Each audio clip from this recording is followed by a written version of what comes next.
Nesse vídeo eu vou te mostrar 5 armadilhas financeiras que podem prejudicar bastante seu processo de construção patrimonial e sua vida. Algumas delas podem te meter em sérios apuros. Mas antes de começar passando essas 5 armadilhas, eu quero lembrar que no dia 13 de janeiro nós teremos uma Masterclass gratuita, online, ministrada pelo Felipe Santana da Paradigma Education, a primeira research brasileira 100% focada em criptomoedas, sobre o maior trade da história. Lá você vai aprender o que é esse trade, como fazê-lo, também vai aprender a analisar indicadores para que você possa ver melhores pontos de compra e venda do Bitcoin, inclusive construir renda passiva em cripto com rendimento de 20% ao ano em criptodólares e entender o risco envolvido em cada uma dessas operações. Repito aqui o que eu já disse diversas vezes, na minha opinião o mercado cripto será responsável por alguns dos maiores lucros que nós teremos no mercado, mas também, principalmente para aquele pessoal que não entende o que está fazendo, alguns dos maiores prejuízos. Então assista a Masterclass para que você possa entender mais como funciona esse universo novo. Para quem quiser se inscrever, eu lembro novamente, é gratuito, há um link na descrição, um QR Code na tela. Agora indo para a parte dos 5 erros, eu diria que o primeiro erro de todos é você ignorar o potencial devastador da inflação. Se você acompanha o canal, sabe que os juros compostos são ótimos para quem investe o seu dinheiro. Afinal, você começa a ter retorno dos juros sobre os juros. Você colocou R$100 para render 10%, virou 110. Depois de 110 rende novamente 10%, e não apenas os 100 iniciais, ao invés da recompensa ser de R$10, passa a ser de 11. Essa pequena diferença no longo prazo, ela gera um belo resultado. Só que assim como você tem o juro composto para cima, você tem para baixo. E a inflação ela é simplesmente um juro composto da destruição monetária. Você tem R$10.000 com uma inflação de 4%, ao final do ano o poder de compra dele será de 9.600. Aí mais 4% no ano seguinte, mais 4%, mais 4%. Em basicamente 10 anos, seu poder de compra foi reduzido pela metade. Assim, pouco a pouco, sem que você viesse a perceber. E é justamente por isso que você tem que aprender a investir. Porque no mundo atual, esse mundo da moeda fiduciária, onde os bancos centrais dos países, praticamente todos, têm metas de inflação, que são metas de desvalorização da moeda, fazer com que ela perca poder de compra frente aos itens que são vendidos numa economia, você é obrigado a ganhar o seu dinheiro duas vezes. E quanto antes você perceber isso, melhor. A primeira ao trabalhar e a segunda ao investir para que o seu patrimônio cresça além da desvalorização da moeda. Então lá atrás, quando a gente tinha lastro em ouro, por exemplo, com inflação bem mais baixa, um médico poderia saber só de medicina, um arquiteto só de arquitetura, um engenheiro só de engenharia. Hoje em dia, esses 3 profissionais são obrigados a saber também no mercado financeiro ou contratar alguém de confiança para fazer essa parte para eles, porque do contrário, eles vão ficar mais pobres ao longo do tempo, já que a inflação pode corroer o poder de compra do patrimônio, caso ele não esteja bem alocado.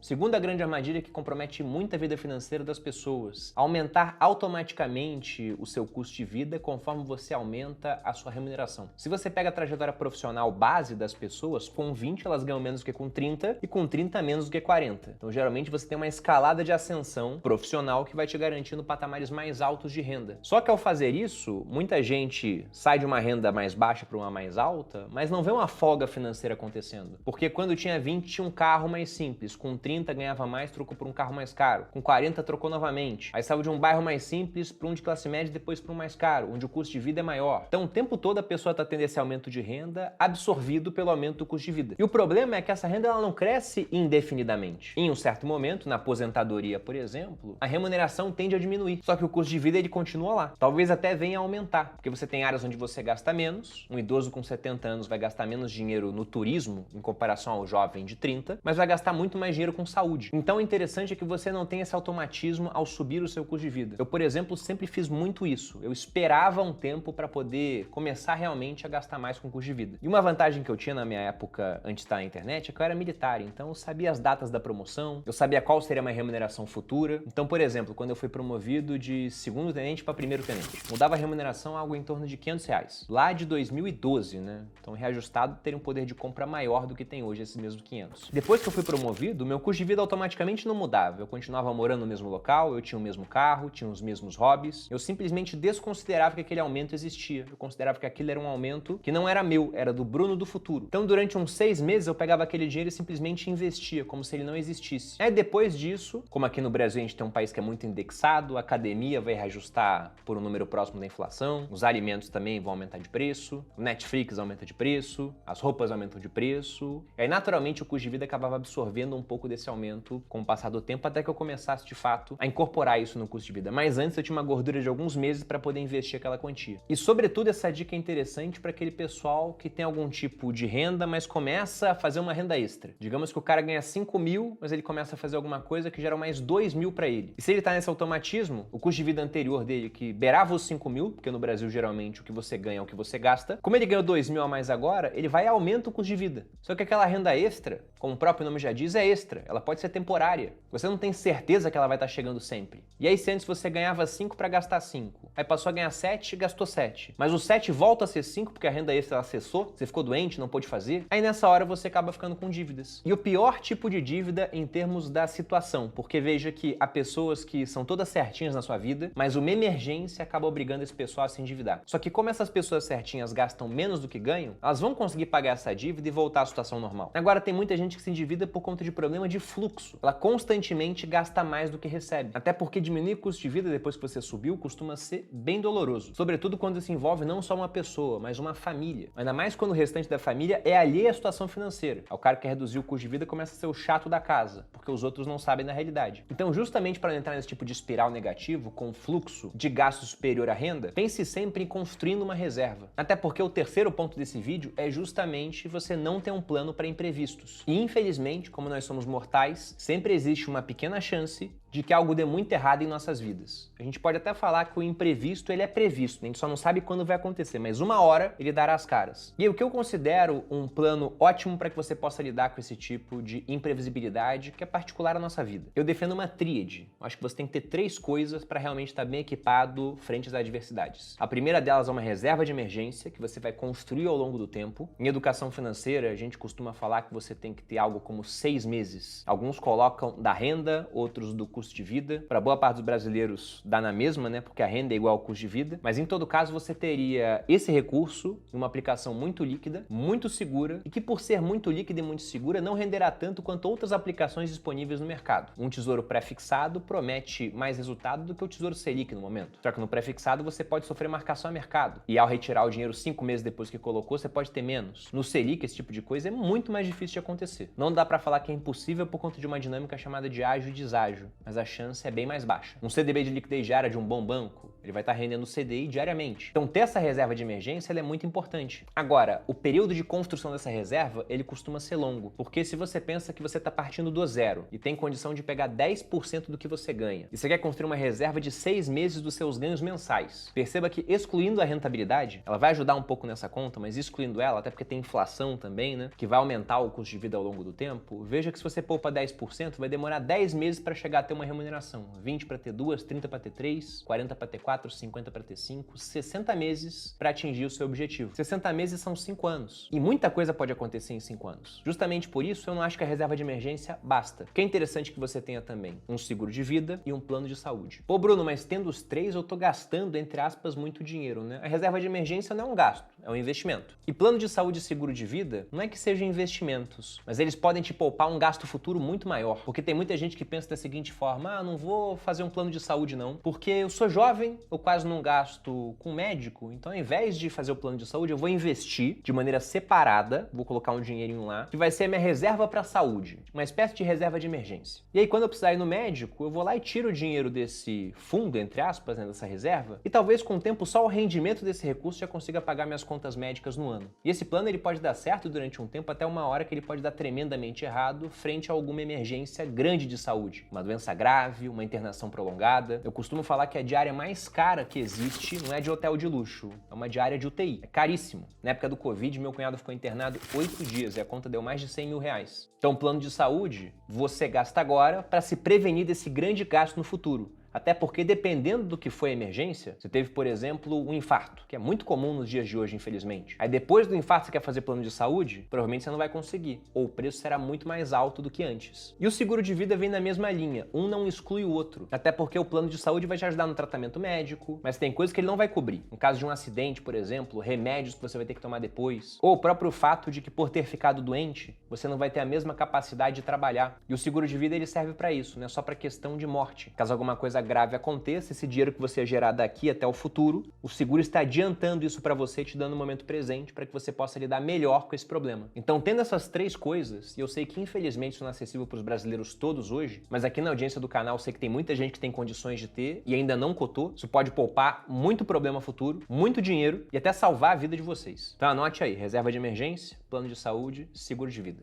E, inclusive, para quem quiser cotar seguro de vida, eu lembro que a Portfel, nossa consultoria financeira, também tem esse serviço. A gente consegue cotar em várias seguradoras, montando um seguro de acordo com a sua demanda, para que você possa pagar mais barato. Para quem quiser, tem um link aqui na descrição. Quarta grande armadilha que você deve evitar é aquela de acreditar em promessas de ganhos rápidos, sobretudo sem risco. Porque se você está vendo algum tipo de ganho muito desproporcional frente ao que o mercado oferece, com certeza há um risco por trás daquilo. Talvez até o risco seja que aquilo é um golpe. Então sempre que alguém aparecer com uma proposta do tipo, ah não, você consegue colocar o dinheiro aqui e um dia, né? Você faz um Pix e um dia eu dobro o capital. Eu já vi vários Instagrams que foram hackeados, de influenciadores, por exemplo, o pessoal começa a colocar uns prints assim, ah, faz o Pix, eu te devolvo em um dia o dobro. Se você manda 1.000, volta 2.000. Se você manda 3.000, o cara botava que eu tava 5. Não fazia nem sentido, né? Você manda mais, volta menos. Então é melhor fazer 3 Pix de 1.000 do que um de 3.000. Mas como as pessoas elas não sabem o mínimo de matemática, muitas vezes, elas acabam caindo nesse golpe. Porque se elas soubessem, elas iriam simplesmente se questionar do seguinte: se essa pessoa que está prometendo dobrar meu dinheiro nesse prazo tão curto, porque às vezes é assim, né? O cara promete dobrar em um dia. Ele realmente é capaz de fazer isso? Por que ele não vai no banco e pega dinheiro emprestado a juros de 4% ao mês no empréstimo pessoal, o que é tremendamente caro, né? Mas veja que é 4% ao mês e não 100% no dia. E aí, quando ele pega esse dinheiro, ele consegue embolsar todo esse resultado para ele, ao invés de ter que dividir comigo. Se as pessoas se fizessem simplesmente esse tipo de questionamento, nós veríamos muito menos brasileiros caindo em golpes. E aqui, repare que eu não estou colocando que possa existir algum tipo de rendimento desproporcional em comparação ao resto do mercado. Você pega o Bitcoin, ele dobrou em 2024. Na verdade, mais do que isso, né? Ele quase que triplicou. Se você volta em 2023, também mais do que dobrou. Agora, com muita oscilação envolvida. Não tem uma trajetória para cima linear e altamente previsível. Fica previsível depois que acontece, não antes. Então, quase sempre, quando você vê promessas desproporcionais, elas estão ligadas, direto ou indiretamente, a muito risco. E se algo é bom demais para ser verdade, provavelmente não é verdade mesmo. Fique atento a isso. E o último ponto, que até te ajudaria nessa parte 4, a quinta armadilha, que ela remata tudo que a gente viu aqui nesse vídeo, é você subestimar a importância de aprender sobre finanças. Porque, felizmente ou infelizmente, o mundo atual nos obriga a isso. Eu acho que essa é a grande tragédia para boa parte dos brasileiros. Como nós vivemos num país de inflação alta, que antes do Plano Real era bizarramente mais alta, mas ainda hoje é alta, a população é obrigada a se financiarizar. Como eu disse no começo do vídeo, o médico não pode saber só medicina, o arquiteto não pode saber só arquitetura, o engenheiro não pode saber só engenharia. Mas o ponto é que até o peão da obra, ele deveria saber sobre o mercado financeiro. E é justamente por conta disso que a inflação afeta mais os mais pobres. Eles são aqueles que têm menos capacidade de se proteger desse mal nefasto, que vai silenciosamente, de maneira insidiosa, destruindo o poder de compra das economias que esse cara, com muito custo,